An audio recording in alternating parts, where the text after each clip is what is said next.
Okay, the title of the video, Relationships 101. I think the first thing that we need to start with in relationships is active listening. By the way, I think I need to tell you that I am severely dyslexic, and it has caused issues throughout my life.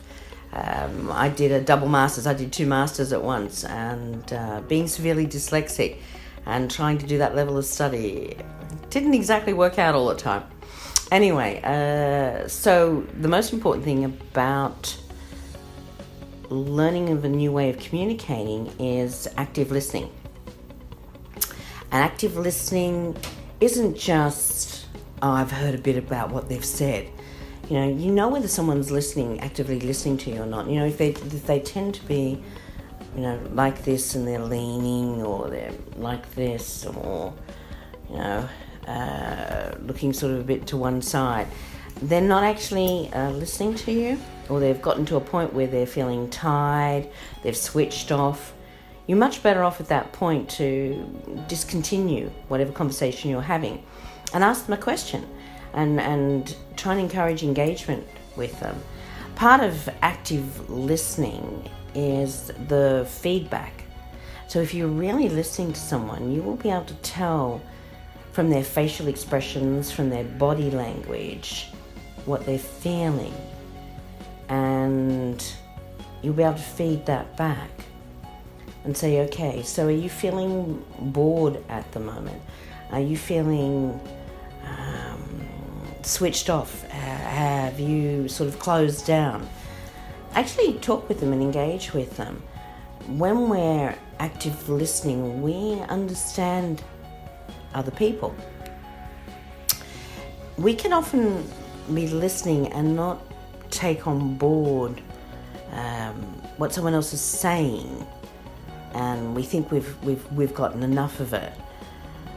They're imparting knowledge. They're telling us about what's happening for them, or what they want us to engage in, or what they want us to do, or whether we want to join them. We're blessed to have relationships, and part of that is fostering what's happening for them. And even if it's accusational, even if they're going into blame, we can feed that back to them and say, okay, so you think that, I've caused this issue. It doesn't mean that you've taken on board that blame. If you can disconnect the anger and emotions, and you're able to just feed it back to them, it means for them that they're going to go, I've been heard. And you'll know it because they'll go, yeah, that's right.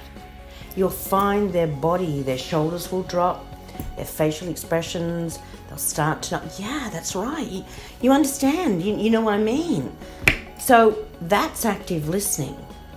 Otherwise, you'll get something back. No, you didn't understand me. No, you don't care. No, you'll instantly see it across their face. Learn about the body language. That's part of knowing whether someone's heard you. Even if you're telling them something, watch their body language. See whether their body's even turning away from you.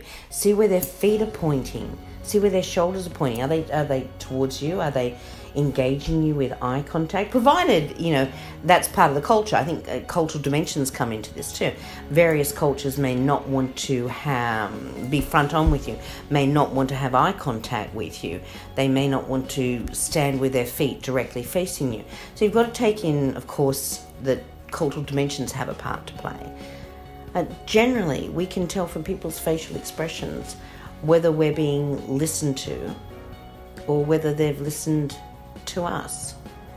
So part of, Relationships 101, not just listening, active listening. Take the information in, process it, put it through your filter system, have some behavioral maturity so that you don't react to it, feed it back, watch them acknowledge it. That's active listening. And remember, even the dyslexics out there, it's important to listen and feedback, and this is verbal, so there's no writing it down to get anything wrong.